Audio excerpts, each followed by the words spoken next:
கடந்த வாரங்கள் மைத்ரீம் பஜத நிகழ்ச்சியில கர்நாடக இசையின் மும்மூர்த்திகள்ல ஒருவரான ஷியாமா சாஸ்திரியோட வாழ்க்கை சரித்திரத்தை பத்தியும் அவரோட இசையின் மகிமையை பத்தியும் தெரிஞ்சிட்டோம். இந்த வாரத்து நிகழ்ச்சியில அவர் இயற்றியிருக்கும் காம்போசிஷன்ஸ்ல இருக்கிற வெரைட்டியை பத்தி தெரிஞ்சுக்க போறோம். இதை பத்தி பேசுறதுக்கு நம்ம ஸ்டுடியோக்கு வந்திருக்காங்க திருமதி ரமா ரவி மற்றும் அவங்களோட டாக்டர் திருமதி நந்திதா ரவி. இப்ப அவருக்கு நிறைய சிஷ்யா உண்டோ? அதான் முதல்ல குறிப்பிட்ட மாதிரி ரொம்ப நிறைய சிஷ்யர்களை தயார் பண்ணணும்னுட்டோ அந்த மாதிரி நோக்கத்துல அவர் பண்ணல. சங்கதிகள் எல்லாம் யார் போட்டது? சங்கதியெல்லாம் அவர் அந்த பாடாந்தரத்துல வந்தது வழியில வந்ததுதான் பாடுறா. சங்கதியும் நிறைய அப்படி பார்த்தா இல்லை. நீங்க பொதுவா பார்த்தா தியாகராஜ கீர்த்தனையில இப்போ ஒரு தாரிணி சல்சிக்குண்டியோ எடுக்கிறோம், இன்னொன்னு எதான பாடினா அதுல அத்தனை சங்கதி இருக்கு. அது மாதிரி இதுல இல்லை. இப்ப இந்த கீர்த்தனைலாம் ஒரு இன்னைக்கெல்லாம் இருந்தா ஒரு சங்கதி இருக்கும், ரெண்டு சங்கதி இருக்கும். ஜாஸ்தி சங்கீதெல்லாம் ஆட் பண்ணா அப்புறமா பின்னாடி நம்ம எதானா அதுல இப்ப இருக்கிற பர்ஃபார்மிங் ஆர்டிஸ்ட் அப்புறமா அவளை மனோதர்மா ஆட் பண்றோம். பர்ஃபார்மிங் ஆர்டிஸ்ட் ஆட் பண்ணலாமே, அது மாதிரி பண்றோம். அதர்வைஸ் பார்த்தோம்னாக்கா ஒன்று ரெண்டு இப்போ தியாகராஜ கீர்த்தனை அடுக்கடுக்கா நிறைய சங்கதி இருக்கும். அப்படி பார்த்தா சுப்பராய சாஸ்திரி அவரோட பிள்ளையே லிமிட்டடாக தான், அவரும் அதே பாணியில தான் இருக்கும், ஷியாமா சாஸ்திரி பாணியில. ஆனாக்கா சங்கதி இப்போ ஒரு ஒன்று ரெண்டு கீர்த்தனை பார்த்தாக்கா அந்த மீன நாயனன்ற ஒரு கீர்த்தனையில பல்லவியில மாத்திரம் நிறைய சங்கதி தர்பார் ராகத்துல அது மாத்திரம் பாடுறேன். மீன நயன நீவோ மீன நயன நீவோ மீன நயன நீவோ மீன நயன நீவோ மீன நயன நீவோ மீன நயன நீவோ மீன நயன நீவோ மீன. இந்த மாதிரி ஒரு அடுக்கடுக்கா ஒரு சின்ன சின்ன வேரியேஷன்ஸ்ல சுப்பராய சாஸ்திரி ஒரு மீன நயன பண்ணியிருக்காரு. ஷியாமா சாஸ்திரியில இதுக்கு கரஸ்பாண்டிங்கா பார்த்தோம்னா இத்தனை சங்கதின்னு சொல்லுற மாதிரி கீர்த்தனை கிடையாது. ஆனா நான் சொன்ன மாதிரி அவரோடதெல்லாம் இந்த ஸ்வரத்துக்கு நடுவுல நுட்பங்கள்னு சொல்லுவோம், இசை நுணுக்கங்கள்னு சொல்றோம். ஸ்ருதிகளோடது ஸ்வரத்தை எப்படி சேர்க்கிறது ஒண்ணுத்தோட ஒண்ணு, இந்த ஜாரு கமக்கங்கள் கம்பித்த அசவுகள், அதுல இவருக்கு ஜாஸ்தி முக்கியத்துவம் இருக்கும் ஷியாமா சாஸ்திரியில. ஒரு தமிழ் கிருதி கூட தருணம் ஆமா தமிழ்ல ரொம்ப கம்போஸ் தமிழ்ல ஜாஸ்தி அதிகம் இல்ல. பட் நீங்க சொன்ன மாதிரி இது ஒண்ணும் எந்நேரமும் உன்னாமம்னு பூர்வி கல்யாணில தருணம் ஏதோமா என்னை ரட்சிக தருணம் ஏதோமா என்னை ரட்சிக தருணமிதம் என்னை ரட்சிக தருணம் ஏதோமா. இந்த மாதிரி கௌளி பந்துல எந்நேரமும் உன்னாமம் உரைப்பதே நேமம் அன்னையே எந்நேரமும் உன்னாமம் உரைப்பதே நேமம். இது ஒரு தமிழ் கீர்த்தனை அவரோடது. ஆனா எண்ணி ஒன்று ரெண்டு தான். அதே மாதிரி சம்ஸ்கிருத்ல அதான் மெயினா பண்ணது தெலுங்கு. இப்போ இன்னொரு அவருடைய காம்போசிஷன்ஸ் ரொம்ப ரொம்ப ஃபேமஸ்ன்னு சொல்லிக்கலாம், இந்த ஸ்வரஜதிகள். அதை பத்தி கொஞ்சம் சொல்லலாம்.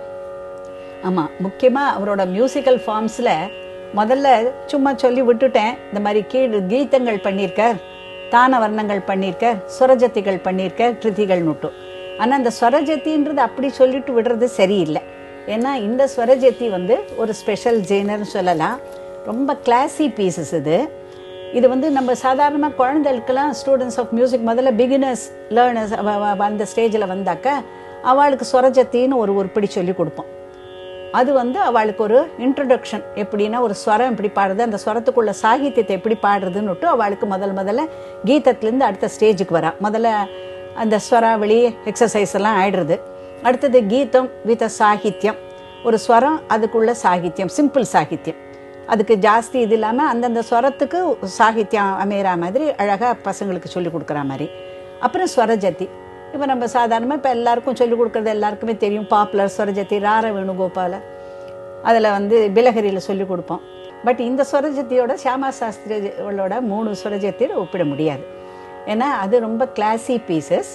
அது எப்படி கிளாசிக்கல்னாக்கா, ராகம் எல்லாம் தான் நான் பொதுவாக சொன்ன மாதிரி சியாமா சாஸ்திரிகள் வந்து அவர் எடுத்துட்ட ராகம் எல்லாம் ரக்தி ராகங்கள், கமக்க வரிக்க ரக்தி ராகங்கள்னு சொல்லுவா.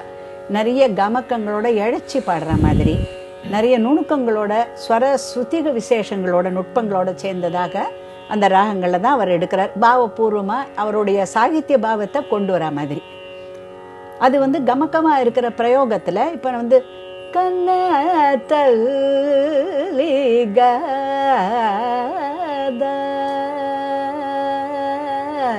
அந்த தாவை அந்த மாதிரி ஒரு அசவுல விட்டாக்கா கண்ணை தள்ளி காதா நீன்னு கேட்குற மாதிரி அந்த பாவம் தோணிக்கிற மாதிரி அந்த கம்பித்தம் நம்மளுக்கு ஒரு கம்பித்த அசவு இல்லையா, ஸ்வரத்தினோட அசவு கொடுக்கும். ஸோ அந்த சாகித்ய பாவத்தை ஒட்டி எப்படி அந்த மியூசிக் எவ்வளோ அழகாக அமைஞ்சு அதை அணைஞ்சு போகிறதுன்றத அனுபவிச்சா அது நமக்கு நல்ல தெளிவாக புரியும். அந்த மாதிரி இந்த ஸ்வரஜத்தியில் எடுத்துட்ட ராகம் எல்லாம் ஒரு தோடி, எதுகுல காம்போதி, பைரவி, இதெல்லாம் ரொம்ப நியூவான்ஸ்டாக பாடக்கூடிய இந்த ஒரு நுணுக்கம் உள்ள ராகங்கள்.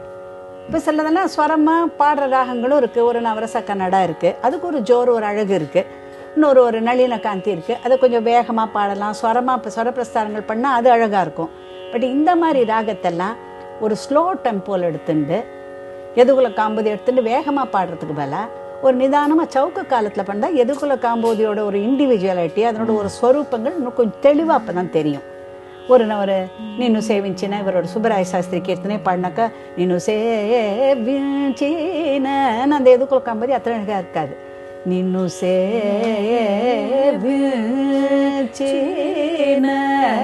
ஜனுலகு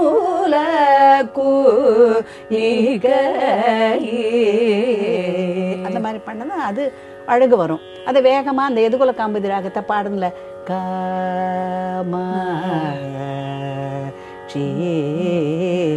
இந்த ஒன்று அந்த ரேஞ்சு நல்லா மந்திரஸ்தாயில பஞ்சமம், ஒரு ராவே அடுத்த ஒரு ஹிமகிரி குமாரி அதை எடுத்துட்டாக்கா ரா ஒரு தோடியை அதை வந்து அசைச்சி பாடினதான் தோடியோ ஸ்வரூபம் தெளிவாக வரும்.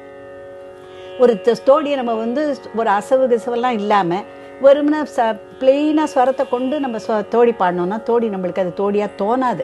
கர்நாடக சங்கீதத்தை பொறுத்தவரை சரி க ம பத நிசா சனித ப மகரிசான தோடி அதுலேருந்து தெரியாது. க அப்படி அந்த ஒரு கொண்டு அந்த அசவு அந்த நுணுக்கத்தெல்லாம் கொண்டு தான் தோடியோட சொரூபம் தெரியும். அந்த மாதிரி ராகத்தில் இவர் அமைச்சிருக்கிறதுனால இந்த ரவே ஹிமகிரி குமாரி மந்திரஸ்தாயி மத்தியமாக இருக்கும். கஞ்சி காமாட்சி வரதாமன மனவினின்னு அந்த மனவி அங்கே விட்டுட்டா மனவினி வினவம் அப்படி இல்லை வினவம் சுபமிம்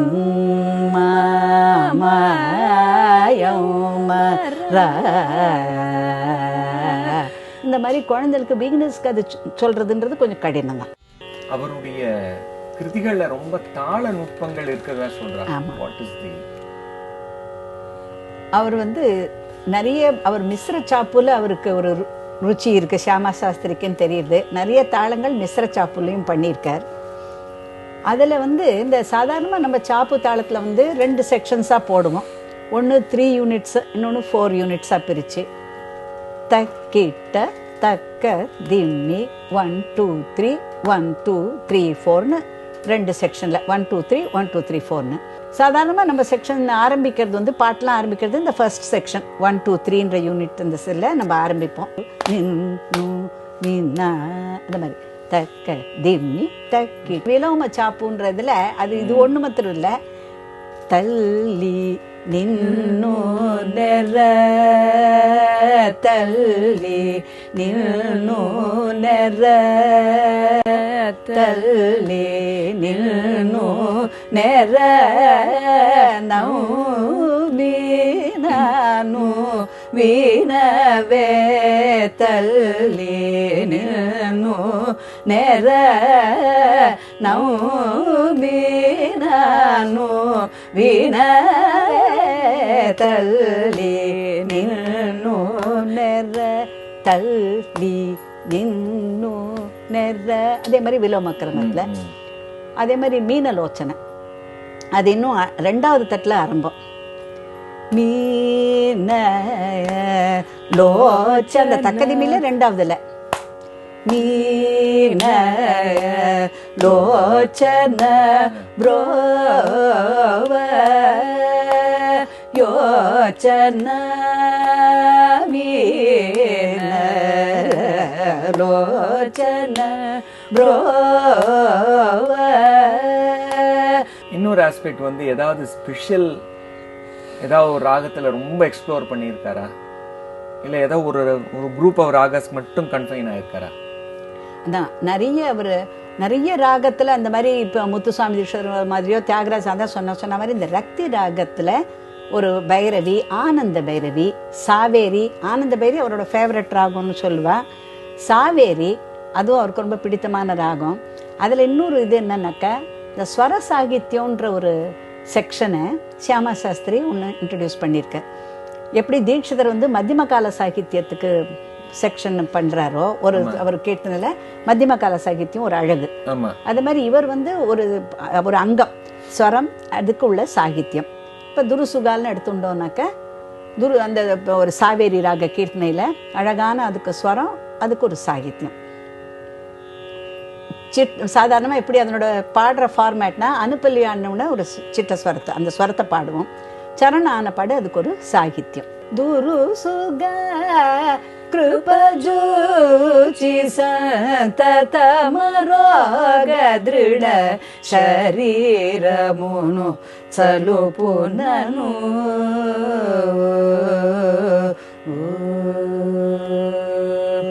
இது வந்து இந்த கீர்த்தனையில சரணம் முடிஞ்ச பாடு கஜல சீதா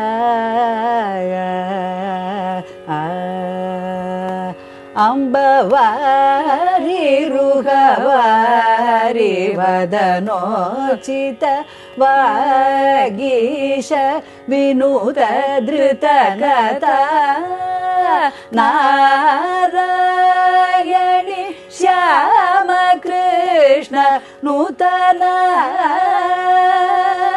ಮನವಿನಿ ವಿನಿಗಿರಿ ಸುತನ ನಾರಾಯಣಿ ಶ್ಯಾಮ ಕೃಷ್ಣ ನೂತನ மனவினி வினிகிரி சூத்த. ஸ்வரத்தினோட அது ஃபுல்லாக அந்த வரை கமக்கான்றது ஒரு ஸ்வரத்தை இன்னொரு ஸ்வரத்தை கண்டினியூஸ் மூமெண்ட் ஒன்றும் ஸ்வரத்தை சேர்த்து அணைச்சி போகிறது. அது தனித்தனியாக இருக்காது. நீ பத சரி ச பாட்டு தா டு சா அணைச்சி ஒன்றுத்து கோத்துண்டு போகும். வரைக்குன்னு சொல்கிற ஸ்டைல் அது ஃபுல்லாக எல்லாத்தையும் சேர்த்துண்டு போகிறது. அது ஒரு ஸ்பெஷாலிட்டி. இவரோட மியூசிக்கல் இதில் பார்க்குறதுன்னா, ஆங்கிளில் பார்க்குறதுன்னா அது ஒரு ஸ்டாம்ப் வருது. இது பாடுறச்ச இன்னொன்று சொல்ல தோன்றது சாகித்ய சம்மந்தமாக. அவர் 3 தரம் ஒரு சாகித்யத்தை அவருக்கு ஒரு ஃபீச்சர் என்னன்னாக்கா சலுப்புனு சலுப்புனு சலுப்புனு சலுப்புனு.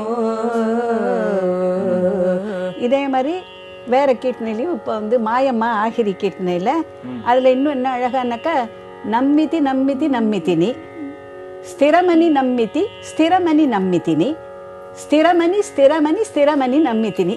உன்னை நான் நம்புறேன்றதை அவ்வளோ ஸ்திரமாக நம்புறேன்றதை அவ்வளோ அழுத்தமாக 3 விதமாக அவர் சொல்லுவார். ஸ்திரமணி நம்மிதி நம்மிதி நம்மித்தினி பத பங்கஜமூல ஸ்திரமணி நௌமிதி ஸ்திரமணி நௌமிதினி பத பங்கஜமூல ஸ்திரமணி ஸ்திரமணி ஸ்திரமணி நௌமிதினி. இது அவரோட மாயமா ஒரு எம்பசிஸ் கொடுக்குற மாதிரி. இது இதுல மாத்திரம் இல்லை, இது இப்போ துருசுகால சொன்னேன். அந்த இப்போ வர்ணம் ஒன்று சொன்னேன் இல்லையா, சௌராஷ்டிர வர்ணத்துல நௌமேதி நௌமேதி நௌமேதி நௌமா மாயம்